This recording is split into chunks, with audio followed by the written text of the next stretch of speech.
What's up there? This is Mr. Mike Kaufman. In this video, I'm going to show you how to use the strategy of try, test, and revise when creating commands in Scratch coding.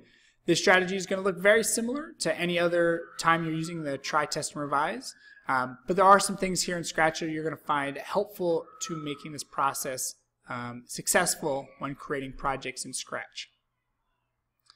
Alright, so I have over here, actually let me move myself over to the bottom left.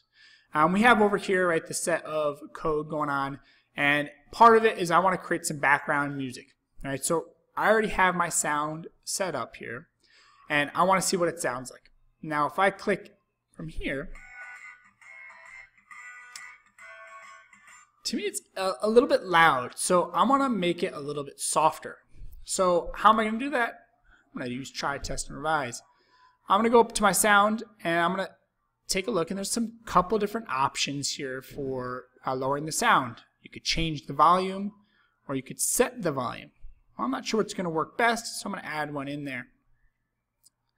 Now let's change the volume. I want to make it a little bit softer, so -10 sounds good. Now I don't want to play everything again. I just want to see what this part of the code is doing. So I'm going to click there and then hit stop. So that wasn't quite enough, and maybe I decide -50. And then I'm going to click just on this one and to just isolate this part of the code to see if that worked. Cool, that worked pretty good. Now I'm going to go back in and test all of it at once to see how it sounds. So right there I could tell it did not work. I'm not sure why that's the case, but again I'm going to test and revise. I'm going to go back and test my sound. So that seems to be the problem. When I click on it, it's not working.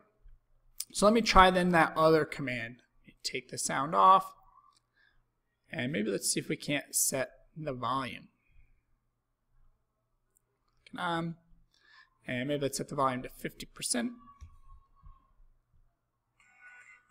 Okay, that sounds good. So now we go back in and test it all together, see if it works.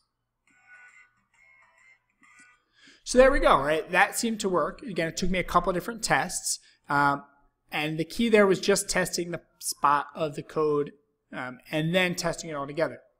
Now, how does that look if you're trying to add on some more complex code to a long string? So for example, I have here really where a lot of the action's happening in my project, and if I want to add on something new, and I just want to see what it looks like down here, I don't want to have to wait all the way from the beginning. So here's a cool strategy you can do. I'm going to go into my controls. I'm going to, my events. I'm going to add in when clicked over there. And I'm going to find the piece of code that I want to test out. So this is the part of here that I'm really working on. And I could just drag this code over. And now I can test just this part of the code. Click on it. Right, and then I can test it. Right, and so forth. And it turns out that part of the code works, and then I can then just attach it back on, knowing that that part was successful, or I could make adjustments there as needed to get it to work to my liking.